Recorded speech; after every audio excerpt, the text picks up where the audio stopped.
What's good in the hood, YouTube? This is Crazy Samurai 71 here, bringing another video for Power Rangers Ninja Steel episode 8 now. Yes, this is the final episode before we get the summer hiatus. This is for episode 8 review. The episode is called Gold Rush. Overall, I found this episode pretty interesting. There were a couple of things that were very surprising, kind of weird, and there were some things that I liked, but there were a lot of things that I was a little bit more or less so not as happy, but okay with. So the episode starts off with us continuing from where episode 7 left off with, the Gold Ranger, us seeing the Gold Ranger. And the thing is that they apparently there have been several monster attacks that have been occurring to try to capture the Gold Ranger, and each of them have been failing. Every single time that the other Rangers try to come and meet with the Gold Ranger, he's already beaten the monster and has disappeared.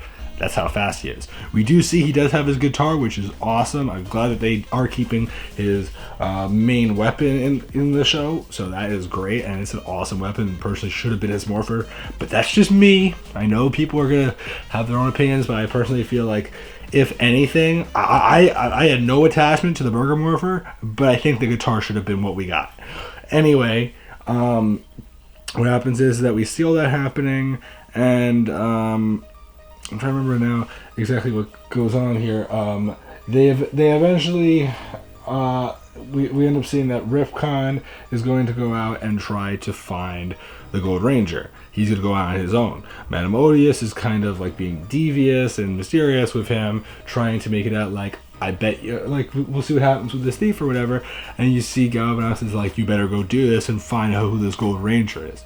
So he ends up doing that. In the meantime, we end up seeing the other Rangers are all dressed up as cowboys and cowgirls. Everyone except for Brody. Brody apparently isn't a fan of the person that they're trying to actually be dressed up for, which is this cowboy guitarist, this country guitarist named Levi Weston. We think to ourselves, okay, Levi Weston, probably some guy that they're just gonna not really care about. He's just kind of a, celebrity that people think, oh my god, he's the greatest guy ever, I love him, I want to marry him, that kind of thing, your typical celebrity. So the thing is, they're all dressed up, and the idea is that they all want to have backstage passes to meet Levi himself, and but Brody doesn't really care, he's not really a fan, and then we end up seeing this whole line of other people that are all fans, and we end up seeing like Victor and Monty dressed up as a horse, and then we see that this girl who really likes Levi as well, who's really small, and she's like dressed up as an actual fan, and she's trying to be like her biggest fan or whatever.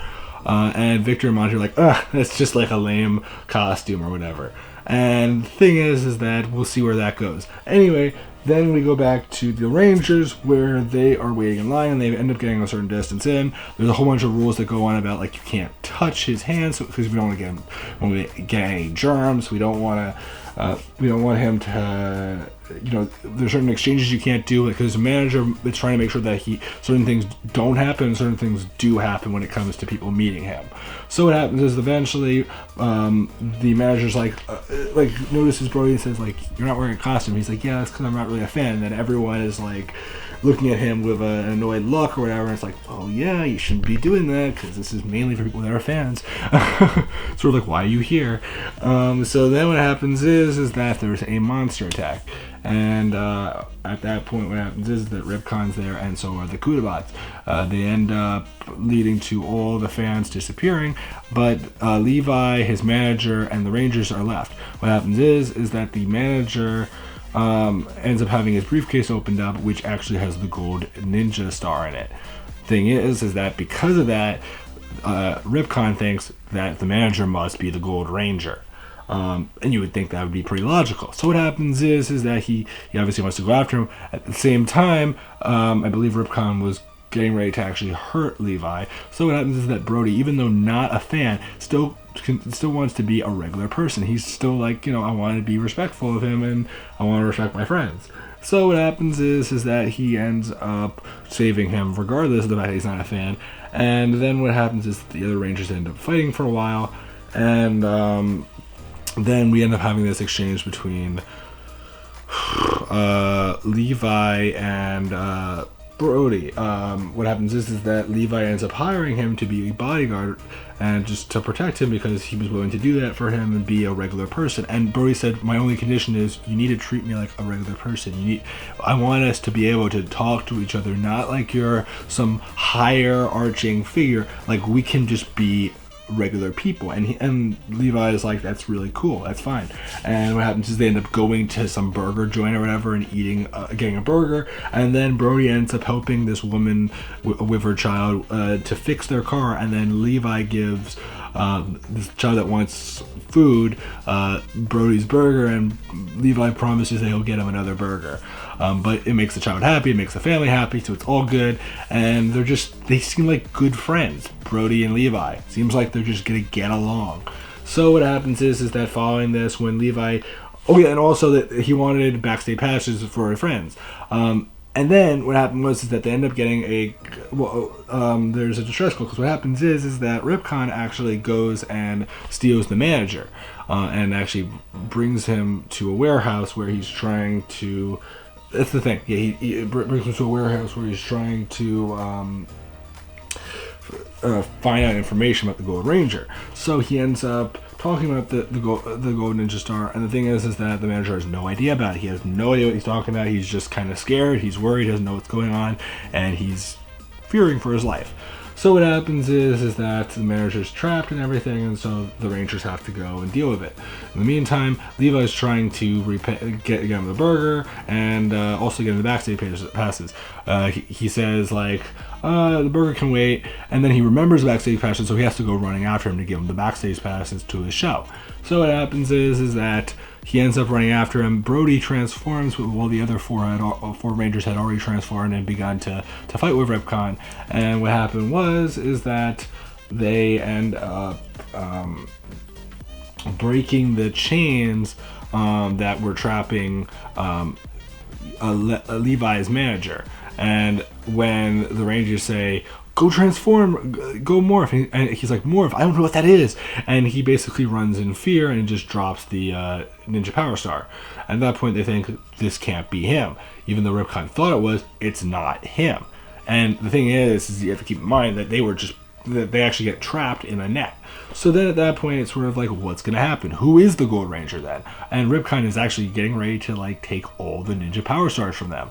So what happens is that suddenly Levi comes in and shoots a beam or something like that, and that's when we find out that this whole entire time Levi Weston is the Gold Ninja Steel Ranger for the season. Yes, Levi is the Gold Ranger. It is not Aiden, unfortunately, which means that for those of us, including myself, who were expecting it to maybe be someone that actually was connected to Brody's family, because that would have made the most sense. No, Levi Weston. Now, we still haven't gotten as to why he even had it or anything like that, but we'll get into it. What happens is that following this, we end up seeing that, he ends up fighting alongside them. He uses his guitar. He's like, he ends up beating up Ripcon with the other Rangers. And since he failed, rather than actually being gigantified, a Skull Gator is summoned instead. So they end up using the Megazord, just the standard Ninja Steel Megazord. Gold doesn't use his Zord yet, so we're not seeing that. But we'll get into that a little bit. So then what happens is that we see him with his Ninja Steel armor, with his Master Mode armor on. He does get to use the Master Mode sword and do a final attack. But prior to even doing that, they actually, for some reason, Brody ends up using a special attack where he does like this running, like his Red Robot attack where it runs and then beats up the Skull Gator. Thing is that right when they do that, we actually see the Ninja Storm emblem show up for a second. Now, that's probably because they may have borrowed it directly from the Sentai, but it just seems kind of weird because everyone because like I'm sure most people online are going to be saying today, like, why was that there? Because it never showed up otherwise. It's because they probably were taking directly from the Japanese show, and it's sort of like, what can we do? And a lot of times when it comes to those kind of things, it's just sort of like you're just gonna let it slide. And I mean, it's not the end of the world, but it is something to note that they did leave that in there. I don't know when or if ever we'll see one for the Kaku Ranger or Alien, or the Mighty Morphin Alien Ranger logo, which is the other one that was referenced here. We'll see. I don't necessarily expect it, but it might happen. It's just interesting to note that we did get that emblem shown up for like a split second. I mean, it really was very, very, very quick. But I mean, everyone notices it, I'm sure. So anyway, they end up doing the attack. And then what happens is they beat the Skull Gator. They return back to the base. Mick introduces himself with Red Redbot, and what happens is that Mick ends up giving him his special ninja star, which gives him special powers, but also gives him his Zord star. So this will give him the ability to summon his Zord, which we'll probably see in episode 9 and 10. More so. Probably just 9 will be like the introduction, and that will showcase that. But it seems like Levi is like a nice guy. He's a cool guy. But then what happens is that they end up asking Levi a very simple question, which is that how did he get his powers? So what actually happened was Levi explains that he was out writing an album or whatever for a new for his music career, and everything was going well, and suddenly the Ninja Nexus Prism came over and came in front of him, and the gold ninja power star was glowing, and it drew him near. So he went in, reached out, grabbed the ninja power star. Suddenly Madame Odious came by with the Kudabots. They captured him and kept him trapped inside of her prison area. And the thing is that the whole time they were just trying to understand the powers and understand him. And it wasn't like she was really trying to brainwash him, but it was more so just to understand things and potentially gain the power to use it for herself or something along those lines, or possibly make him evil. But he wasn't turned evil, and he was close to cracking. Fortunately, the Astro Zord actually managed to save Levi, so that is what happened. It is an Aiden, unfortunately, which a lot of people were expecting, because there really is no reason why they couldn't have done Aiden. But at the same time, I don't really know how they would have been able to do him anyway, so we'll see what happens. Aiden still could be one of the extra Reds. For those who do not know, in Japan there were multiple Reds that showed up later on in the show, and I mean like much later on in the show.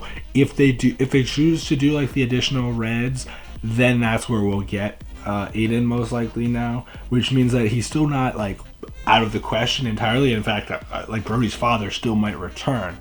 It's just the fact that like people including myself were expecting Aiden to be the Gold Ranger, but we're getting Levi, and personally I don't mind it at all. I think Levi is actually pretty cool. I liked his transformation. He looked really awesome. Anyway, following that, they end up finally unveiling the people that are going to win the competition to get the backstage passage that aren't necessarily the Rangers, because they already got them because of Brody, but rather than Victor and Monty getting them, which Victor dresses up as a fan like that little girl before. The little girl wins because she had it already and she won, and she deserves it. But Victor's like a little bit of a try-hard, and suddenly Monty turns on the fan. It's like, and suddenly what happens is that he really is a fan. Suddenly he starts flying up, shooting into this guy, and going really high up, and the episode ends. Overall, I really liked this episode. As much as I was hoping for maybe Aiden to become the Gold Ranger just so that there'd be some sort of continuity and general story rather than introducing just a brand new random character, because they actually could have done Aiden and that would have been a little bit more logical.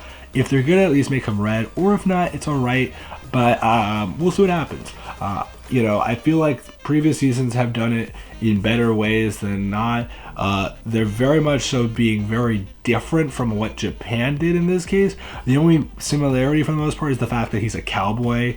Other than that, it's pretty different. I mean, he's a cowboy and he's a singer, so like singer with guitar, and it makes sense because like he has the guitar weapon and cowboy and then cowboy ranger. Like, it makes sense. It's just it's a little forced, but it works. And at the same time, I think it makes a lot more sense. I was a little annoyed the other day when I saw the image, and I was thinking to myself, like, are they really trying to overemphasize that he's a cowboy?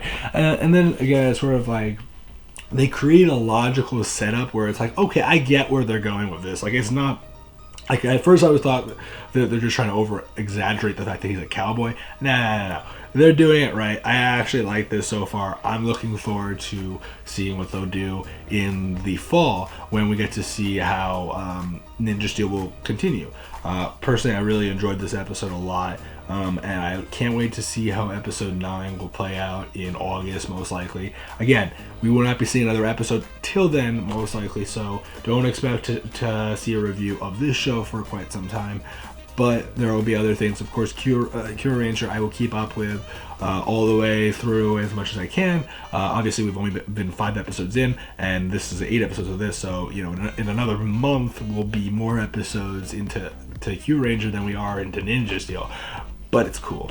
And Cure Ranger is going to last like 48, 50 episodes, I'm sure. So I will keep that up, I'm sure, because most people do want to see that. And it's a good show to review, and I'm enjoying it. And I do want to do whatever the 42nd season is. I just don't want to go back now because it's sort of like, people watch it, but they're rewatching it. It's not as exciting for people that are, it's more exciting for ones that are already out. So anyway, I'd love to know your guys' opinions below. What did you guys think of this episode? What are your thoughts on our new Gold Ranger? Do you like him so far? Obviously, again, this is new. Also forgot one thing. The Lion Fire Sword was shown off in the episode through the Ninja Nexus prism, so we did see that. It's a little early, I would say, and it sort of seems like it's pretty likely that we're going to get that by the end of the season, by the end of this season, which is very weird to me, because is 25 gonna be like they're gonna gain the powers of maybe Zyuohger or Q Ranger? I'm kind of worried if that's the case. I don't think so, but it's just kind of an interesting thing to note that we already have seen the Lion Fire Sword, even though we're in the first season. And it seems like they're going kind of quick with this stuff. And if we're going to get gold and then that, I mean, look, we still have a bunch of auxiliary swords that haven't shown up yet. We haven't seen the dragon. We haven't seen like Surf. We haven't seen like a couple of them. But it's just kind of a curious thing to me where I'm sort of wondering, is Ninja Steel going to last as long as I feel it? I mean, it probably will. It's just interesting to know. But we'll see what happens. I'd love to know your guys' opinions again. Check out my Facebook, YouTube, Twitter, Instagram, and YouTube. And I'll see you guys in the next video. And goodbye, guys.